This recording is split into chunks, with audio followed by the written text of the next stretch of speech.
ધૂળેટી છે અમે બધા મિત્રો ભેગા થઈને આજે જમણવારનો પ્રોગ્રામ કરેલો છે અને આજે બટાકાનું શાક પૂરી અને રસનું આયોજન કરેલું છે. જો આ મિત્રો બધા અમારા ડિસ્કશન ચાલુ છે, કોણ વોટર બેગ પાણી ભરી આવે, કોણ લોટ લઈ આવે ને એવું બધું ચાલી રહ્યું છે. કેટલા માણસો છીએ મિત્રો? અંદાજે તમે 17 થી 20 જણા જેવા છીએ. અમારા હર્ષભાઈને આજે તો ખડી ઉપર રજા મૂકી દીધી છે. આ ચિંટુભાઈ અમારા કેપીમાંથી આવી ગયા છે. આ દંતીભાઈને અમારે રજા મૂકી દીધી છે. સચિનભાઈ મેડિકલ છોડીને આવી ગયા છે. આજે પ્રોગ્રામ એટલો બધો મસ્ત છે, માહોલ એટલો બધો સારો છે ધૂળેટીનો, બધા ભેગા થઈ ગયા છે અને બીજા ભાઈઓ આવે છે. હજી રોનક પોતું કરી રહ્યો છે. અત્યારે સાફ સફાઈ બધી ચાલી રહી છે. આ મારો બધો સામાન આવી ગયેલો છે, તેલ સબ્જી બધું આવી ગયેલું છે, મસાલા બધું. અહીંયા અત્યારે બધી તૈયારીઓ ચાલી રહી છે, સાફ સફાઈ. મારા અત્યારે બટાકા ધોવાઈ રહ્યા છે. હર્ષ પટેલ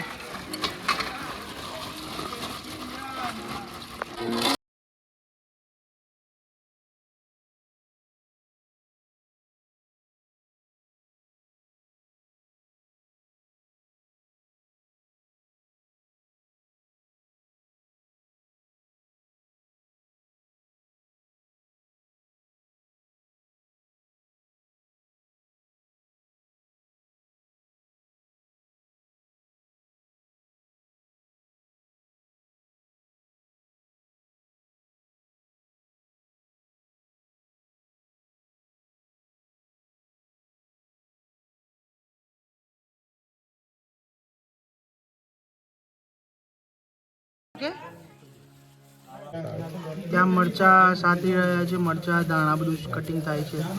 ભૂટ્ટો લસણ ફૂલી રહ્યું છે. અત્યારે શાકનો વઘાર મુકાઈ ગયેલો છે. અત્યારે શાક બની રહ્યું છે. જેમ આગળ બનશે એમ તમને બતાવીશું. જો અત્યાર સુધી તમે અમારી ચેનલને સબસ્ક્રાઇબ ના કરી હોય તો સબસ્ક્રાઇબ કરી લેજો. અત્યારે શાક બનવાનું ચાલુ છે. જેમ આગળ બનશે એમ તમને બતાવીશું અમે. આ બધા અત્યારે મિત્રો લેવો નાખી દો વચ્ચે થઈ જાય વટવાના પછી નાખશું અને ગ્રેવી તો ખાલી શાક મંગાઈ ગ્રેવી આ તો ચાલશે. કાસા લગીનો અત્યારે આપણી ગ્રેવી તૈયાર થઈ ગયેલી છે. હવે બટાકા બધું નાખીશું અંદર. ગરમ તો છે ને વસ્તુનો યુઝ કરીએ છીએ અમે જ્યાં ત્યાં વસ્તુ નથી વાપરતા. જો આ બાદશાહનો મસાલો છે એ પણ એક્સ્ટ્રા મળે એવું જ યુઝ કરીએ છીએ.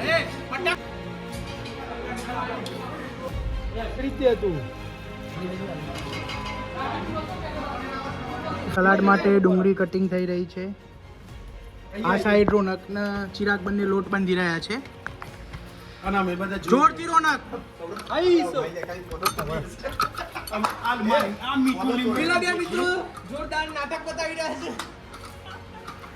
ભાઈ શાક વઘારાયા પછી મીઠો લીમડો કટિંગ થાય છે. અમારો એક મિત્ર સ્વામિનારાયણ છે એટલે એના માટે અલગથી આખી સબ્જી બનાવી છે. સ્વામિનારાયણ સબ્જી આખી અલગથી બનાવી છે. તે આ ભાઈ સ્વામિનારાયણ છે અમારો. ડુંગળી લસણ ખાતો જ નથી સ્વામિનારાયણ છે, એના માટે અલગથી પ્રિપરેશન. અત્યારે શાક પાકવાનું બની ગયું છે. હવે પૂરીઓ તળાવવાની તૈયારી ચાલી રહી છે. પૂરીઓ તળે છે પછી જમવા દરેકની બેસાડી દઈશું. શાણુભાઈ પૂરી પકડી રહ્યા છે. મિત્રો જમવા માટે બેસી ગયા છે. કેવી છે ભાઈ સબ્જી? જોરદાર બની છે. રસ તો એક નંબર. યશભાઈ એ શાક બોલજો લે, શાક બોલ. આ સબ્જી અમારી, આ રસ કેરીનો. કારું કેવી છે ભાઈ સબ્જી? મજા. સિંટુ સ્વામિનારાયણ તમારી એકદમ મસ્ત.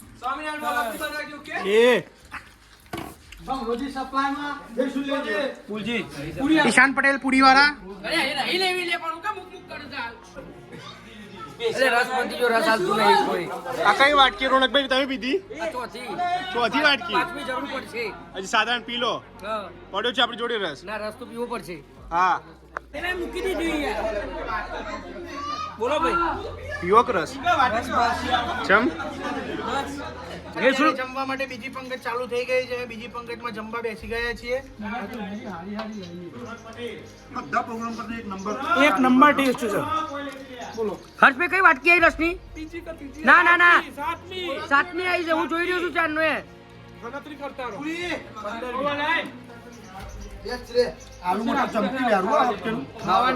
સચિનભાઈ જમવાનું કેવું લાગ્યું? તમારે તો રાતે બીજો પણ પ્રોગ્રામ છે, શું કહેવા માંગો છો તારે? મારો પિયતભાઈ કદીને કામમાં એક વખત આવી ગયો છે. ફૂલ સેવા છે. તો જોને પાણી વાળવા ને એવું લાગે છે. રસ હલવા આવ્યા છે અને અમારે પાણી હલવા એવું લાગે છે, પાણી વાળવા. જમણવાર પતી ગયો છે ને જમણવાર પત્યા પછી બીજા કેટલાક મિત્રો ચાલુ થઈ ગઈ છે. અત્યારે આ લોકો સાફ સફાઈ ચાલુ કરે છે. આખું મંદિર ધોવાય છે. અત્યારે કચરો બધું ભગતભાઈ ભરી રહ્યા છે. ત્યાં પેલા આપણા શાનુભાઈ અને હર્ષભાઈ છે તે તેલ ભરી રહ્યા છે અને અડધા લોકો આ મંદિર કમ્પ્લીટ સાફ કરી રહ્યા છે. અમારા શંકરભાઈ પોતું કરી રહ્યા છે. આ અમારા ગામના નજીક આવેલું એક મંદિર છે, ત્યાં લોકોની આ સાફ સફાઈ ચાલી રહી છે.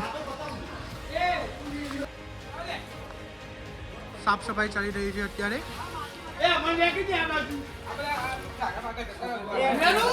ધમધોકાર સાફ સફાઈ. આ ધૂળેટી અમે અલગ જ રીતના ઉજવી છે. બોલો કારુભાઈ, શું કેવું છે? કયો અમે ખાધ્યું પણ અમને કોઈ કેવું નથી, અમે તો સાફ સુથરા કમ્પ્લીટ કરી દઈએ છીએ, બરોબર? કારણ કે આ આપણું મંદિર છે, અમે ખાવા આવીએ છીએ. પાણી પણ પાછા ઉપડે આપણે અને પેલા હેન્ડપેમાં વાસણ ધોયું કામ બતાવો એમનું કામ. આ આપણે જમી તો રહ્યા, પણ જમીને પછી વાસણ ધોવું એ મહત્વપૂર્ણ કામ હોય છે. એ મારા હેનિલભાઈ સંભાળી રહ્યા છે કામ. કામ બોલે છે વસ્તી એ ભાઈ પાણી પાસે